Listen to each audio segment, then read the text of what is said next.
चलिए बच्चों, मैं आज एक थोड़ा डिफरेंट टॉपिक पढ़ा रहा हूँ आपको। आउट ऑफ द कॉन्टेक्स्ट नहीं है, बट इम्पोर्टेंट टॉपिक है। मैंने इसको इसलिए भी चालू किया क्योंकि एक टॉपिक ख़त्म हो जाएगा तो आपका जो नवंबर वाले हैं उनका एक बर्डन कम होगा, एक यूनिट खत्म हो जाएगा। 4 यूनिट आपके पढ़ा क्या हो चुके हैं, कंसिडरेशन, ऑफर एक्सेप्टेंस, इंट्रोडक्शन और कैपेसिटी वाला। ठीक है, कॉम्पिटेंसी।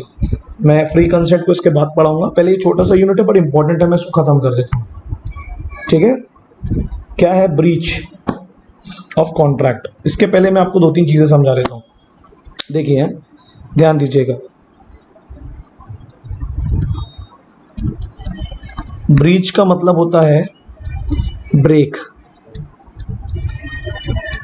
यानी तोड़ना। अब क्या तोड़ेंगे उन लोग, क्या करते हैं एक दूसरे से उन लोग, बताओ जल्दी। प्रॉमिस,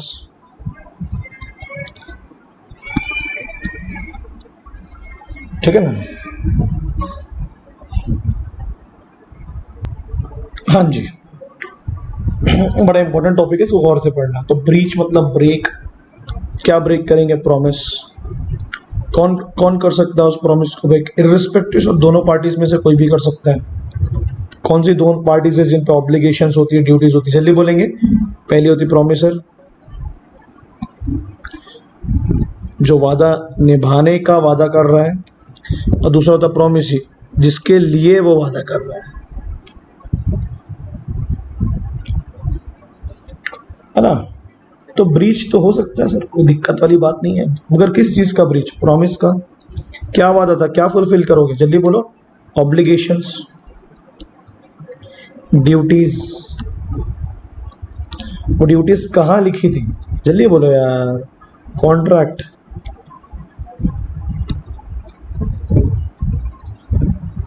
है ना?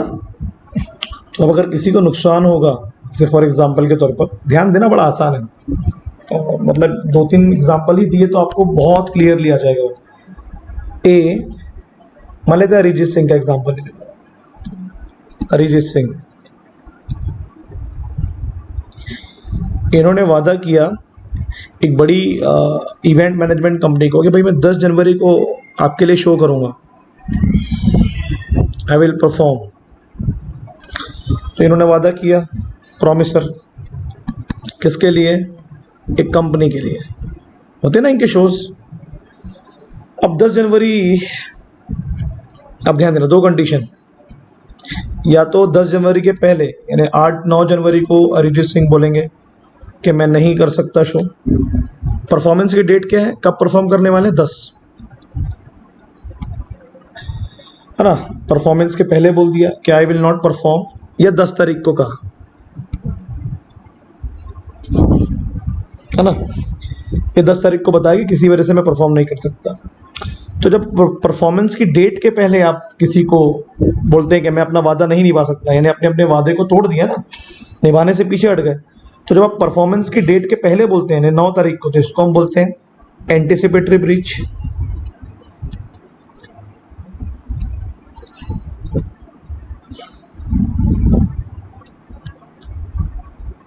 एंटिसिपेटरी मतलब पहले, परफॉर्मेंस के पहले। और अगर परफॉर्मेंस के दिन बोलते हैं आप, तो क्या होगा? एक्चुअल ब्रीच, यानी on the day of performance.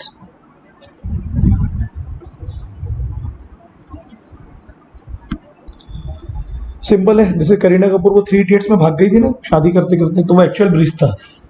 उसी दिन परफॉर्मेंस के दिन ही उन्होंने ब्रीच कर डाला। आप समझे क्या बोल रहा हूँ? और अगर वो शादी के पहले मना करती थी कि मुझे शादी नहीं करना, तो फिर वो क्या होता है? एंटिसिपेटरी होता है ना? तो एंटिसिपेटरी का मतलब क्या हुआ? जल्दी बोलेंगे। ये ब्रीच कब हुआ? Before the due date. What is the due date? 10 जनवरी।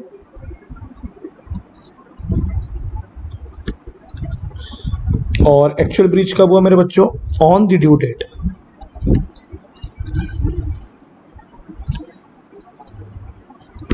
और ऐसा बहुत होता है, बहुत बहुत बहुत होता है। सुरेश रैना आईपीएल से वापस गया, जो भी रीजन की वजह से गए होंगे, तो चेन्नई सुपर किंग्स के साथ ब्रीच हुआ ना, क्योंकि वो तो उनको भाई लेके बैठे थे कि उन्होंने कॉन्ट्रैक्ट था कि आप चेन्नई से खेलोगे। आपको पता है चेन्नई ने उनको पूरे कॉन्ट्रैक्ट से हटा दिया, क्योंकि उन्होंने ब्रीच किया, तो वो कुछ तो वसूल करेंगे ना, फुकट के पैसे तो नहीं देंगे। आईपीएल चालू होने के पहले चले गए, आईपीएल चालू होने के पहले, तो what is that mean? Anticipatory breach. सही है ना? तो जिसके साथ भी गलत हुआ, किसके साथ गलत हुआ? Event management company. अब उन्हें टिकट बेच दिए थे, अब वो लोग टिकट कैसे वापस करें, है ना? तो वो जो नुकसान की भरपाई है वो किससे लेंगे? वो अरिजीत सिंह से। तो उस नुकसान को हम लोग लीगल लैंग्वेज में कहेंगे बेटा डैमेजेस। डैमेजेस, है ना? जो नुकसान हुआ किसकी वजह से? अरिजीत सिंह की वजह से। डैमेजेस का एक और वर्ड बता देता हूँ मैं आपको, मॉनेटरी कंपनसेशन।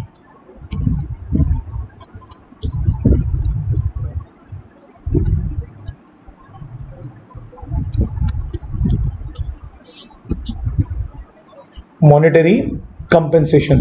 गलत बोल रहा हूँ, सही बोल रहा हूँ जी? आप मुझे बता दें जरा, है ना? बस इसी को लेके आगे बढ़ना है ना? ठीक है। फॉर एग्जाम्पल सलमान और कटरीना, इन लोगों ने प्रॉमिस किया कि भाई हम अगले हफ्ते शादी करेंगे एक दूसरे से। ऑफर एक्सेप्टेंस प्रॉमिस कर डाले। अगले हफ्ते कौन सी तारीख को शादी करने वाले हैं लोग? 29 फरवरी, अगले महीने, 2-3 महीने में, जो भी। ठीक है। अब या तो 29 तारीख को अगर कटरीना मना करती हैं शादी के दिन, तो वो क्या हुआ? Actual breach on the day of performance.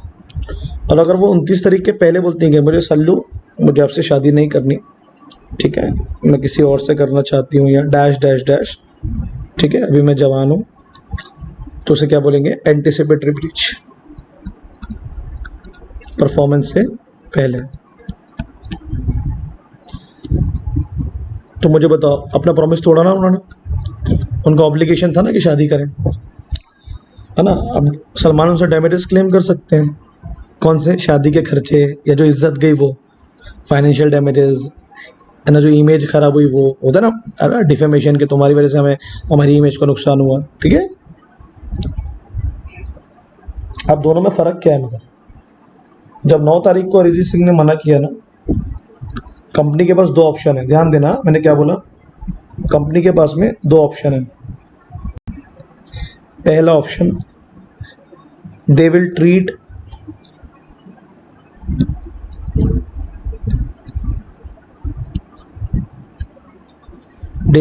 The contract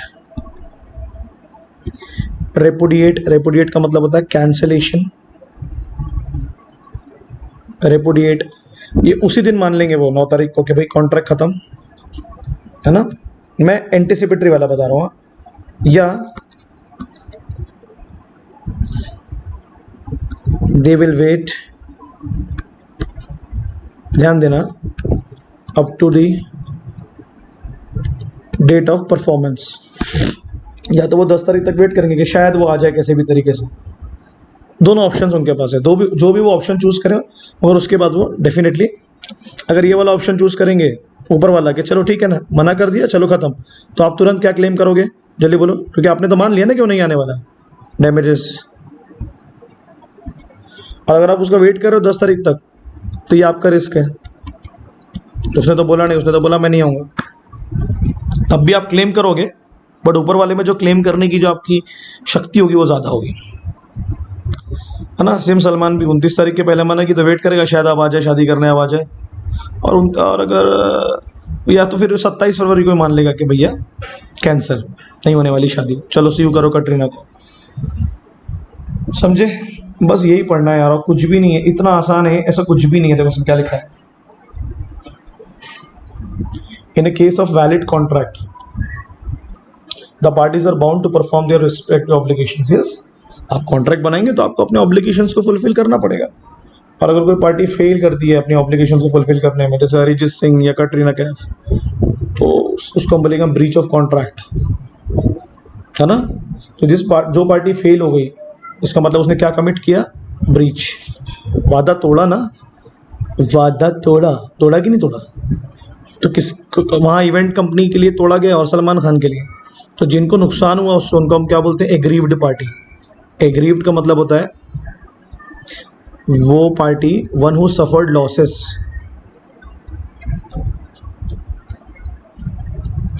one who suffered losses. अब दो प्रकार के ब्रीच है, मैंने आपको बहुत अच्छे से समझाया हूँ, आप लोगों को आना चाहिए। एक ये है जो समय से पहले है ना, अपने इंटेंशंस बता दें कि मैं परफॉर्म नहीं करने वाला हूँ, ठीक है। तो कॉन्ट्रैक्ट वहीं क्या हो गया, रेपुटेशन, इसको प्रीमेच्योर भी कहते हैं, डेट से पहले, बिफोर ड्यू डेट। क्लियर है कि क्लियर है? तो तुम्हारे पास क्या ऑप्शन होंगे, वो इवेंट कंपनी क्या करने वाली थी, ठीक है। ये दोनों एग्जांपल, शादी वाला एग्जांपल ये भी समझ में आ जाएगा आपको, और ऊपर वो गुड्स वाला, तो दोनों एग्जांपल आपको कंपलसरी समझ में आ जाएंगे। डेट के पहले क्या करोगे आप, या तो उसी दिन मान लोगे कि खत्म और तुरंत एक्शन लोगे कि भाई जो नुकसान हुआ उसके पैसे, अरिजीत सिंह पैसे चाहिए हमको, टिकट बिक चुकी थी, है ना। या अभी भी एक दिन और वेट करोगे, वेट करते हैं यार शायद 10 तारीख को आ जाए, या सलमान खान वेट करेगा शायद 29 को आ जाए, है ना। मगर पहला वाला ऑप्शन हमेशा प्रेफरेबल होता है कि दूसरा वाला, आप बताएंगे दूसरा वाला शायद लोग करते होंगे, लोग चाहेंगे कि वो परफॉर्मेंस हो जाए, बट ऑप्शंस हैं, दोनों ऑप्शंस हैं, है ना। तो ब्रीच पे अगर क्वेश्चन आया तो पहले क्या करोगे, ब्रीच को एक्सप्लेन करोगे, यानी एंटीसिपेटरी, फिर एंटीसिपेटरी ब्रीच को एक्सप्लेन करोगे, और फिर डायरेक्ट ये दोनों कंडीशन, ठीक है। एक्चुअल ब्रीच क्या होगा मैंने बताया, ध्यान देना, ये थोड़ा सा मजा आएगा आपको इसको पढ़ने में, है ना। ऑन द ड्यू डेट, आपने मना ही कर दिया परफॉर्म करने से, है ना। तो अगर 10 तारीख को उसने बोला नहीं नहीं मैं नहीं आ सकता गाना गाने, ध्यान देना बड़ा इंपॉर्टेंट है। अब वो 7 गाने गाने वाला था, अगर उसने उस दिन बोली दिया कि मैं नहीं आने वाला, मैं गाऊंगा ही नहीं, तो वो तो एक्चुअल ब्रीच हो गया। ऑन द डेट परफॉर्मेंस हुआ ही नहीं ना चालू, अब वो गाने गा रहा था, ध्यान देना 3 सॉन्ग्स गा चुका था, 7 गानों की कॉन्ट्रैक्ट हुई थी। 3 गाने के बाद बोला उसने कि मैं नहीं परफॉर्म कर सकता, अब मुझे जाना है, जो भी रीजंस होंगे। तो यहाँ अरिजीत ने जो ब्रीच किया वो कैसे किया, ड्यूरिंग द परफॉर्मेंस, परफॉर्मेंस हो रहा था ना, अरे हाँ के ना। और अगर वो पूरे 7 गाने गाने मना करते रहा तो फिर क्या होता, ध्यान देना, on the due date, on the date of performance, और यहाँ आधे गाने गा चुका तो क्या हुआ, ड्यूरिंग द परफॉर्मेंस, मतलब करते वक्त। यहाँ इनका शादी हो ही रही थी, रस्म चली रही थी, तो कटरीना ने मना की, तो during the performance, during the marriage. और शादी के दिन मना किया उन्होंने, मगर शादी चालू नहीं हुई थी, तो ऑन द डेट। दोनों में अंतर समझा, ये लिखा हुआ है देखो, है ना। दोनों ऑप्शन आपको क्लियर हो गए, है ना। On the due date performance हुआ नहीं है, बस उस दिन आपने मना कर दिया, तो एक तो अदर पार्टी तो डिस्चार्ज हो गई, इवेंट कंपनी सलमान खान तो डिस्चार्ज हो गए अपनी लाइबिलिटी से कि हमारे ऊपर तो कोई लाइबिलिटी नहीं है भाई, हम तो रेडी थे शादी करने को, हम तो रेडी थे गाना गवाने को। एग्जाम्पल पढ़ लीजिए, A agree to sell his car to B on 1 June, but on 1 June A refuse to sell the car to B, कि मैं नहीं बेचूंगा आपको, खत्म हो गई बात। तो यहाँ पर ब्रीच हुआ, आप क्लेम कर सकते हैं, है ना। अब ड्यूरिंग द परफॉर्मेंस, मैं उम्मीद कर रहा हूँ आपको समझ में आ गया होगा। अब परफॉर्मेंस हो रहा है, आपने वादा तोड़ दिया, गाने वाले से समझा होगा, शादी चल रही है, शादी वो जो करीना वाला था ना 3 इडियट्स का, वो ड्यूरिंग था, वो फेरे ले रही थी और निकल गई।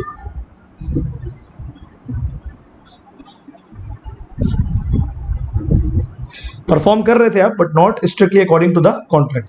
शादी हो रही थी बट निकल गई, गाना गा रहे थे, 7 कॉन्ट्रैक्ट के गाने हुए थे, आपने 3 गाने गाए, ये भी तो एक्चुअली हुआ ना, कि हुआ तो उसी दिन, सिर्फ फर्क क्या है, परफॉर्मेंस के वक्त आपने ऐसा किया, ठीक है। और ऊपर वाले में क्या था, आपने मना उसी दिन किया बट आप कुछ परफॉर्म नहीं कर रहे थे। और एंटिसिपेटरी क्या बोलता है, डेट के पहले,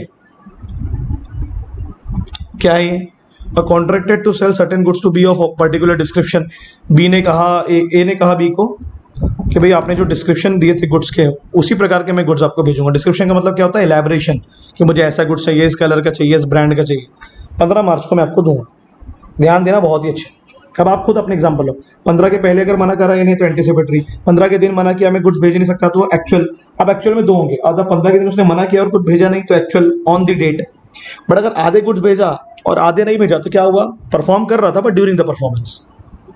देखो लिखा उसमें, A delivered the goods to B but goods did not conform to the description. भेजा बट वो वाले नहीं भेजा जो वादा किया था, है ना। तो ये भी तो ब्रीच हुआ ना एक प्रकार का, भेजा बट वैसा नहीं परफॉर्म किया जैसी उम्मीद थी, according to the terms of the contract. So B क्या बोलेगा, जो बोला था वही लूंगा, तुम्हारे हिसाब से नहीं लूंगा मैं, जो बोला था वही लूंगा। हम खाना खाने जाते हैं होटल में, आपने देखा है ना। तो हम जैसा खाना अगर नहीं आता तो हम उनको बोलते हैं ना ये क्या बात हुई है, वापस ले आइए आप, मैंने जो बोला था वैसे तो आया नहीं। अब मैं मूवी लूंगा, अगर मैं टिकट, लक्ष्मी बॉम्ब पिक्चर आ रही है दिवाली में, मान लो उसकी मैं टिकट लिया और अंदर तुमको अगर आइटम बॉम्ब पिक्चर दिखा दे तो तुम देखोगे क्या? नहीं नहीं नहीं नहीं, नहीं। आप परफॉर्मेंस कर रहे हैं बट वैसा नहीं कर रहे ना। आपको 7 गाने के बाद भी जब 3 गा रहे हैं, आपको पर्टिकुलर डिस्क्रिप्शन के कुछ बोलेगा कि आप कुछ और दे रहे हैं, समझा? पक्का? इतना अगर आपको समझ गया है ना, इस पे एक ना क्वेश्चन फेंकेगा आप। सेक्शंस मैंने बोला मॉड्यूल सब इसमें लिख लेंगे, बट पढ़ेंगे इसी से। इजी सेक्शन है दोनों के, इस पे क्वेश्चन आ सकते हैं। मैं उम्मीद कर रहा हूँ आपको एग्जांपल्स भी समझ में आ गया होगा। अगर कोई कंटेस्टेंट बिग बॉस, ध्यान देना, कोई कंटेस्टेंट है वो बिग बॉस में ऑलरेडी परफॉर्म कर रहा है, मतलब वहाँ एज ए कंटेस्टेंट है, ध्यान देना। तो अगर वो चलते हुए शो को छोड़ता है तो उसको क्या बोलेंगे? During the performance. तो उसको थोड़ी ना पूरे पैसे मिलेंगे, क्योंकि उससे तो शो को भी नुकसान हुआ, उसकी टीआरपी को। और अगर वो जिस दिन उसकी एंट्री थी शो में उस दिन मना किया तो on the due date, performance चालू नहीं हुआ था। और अगर बिग बॉस चालू होने के पहले ही मना कर दिया, पहले हाँ बोला था, तो फिर क्या होगा? एंटिसिपेटरी।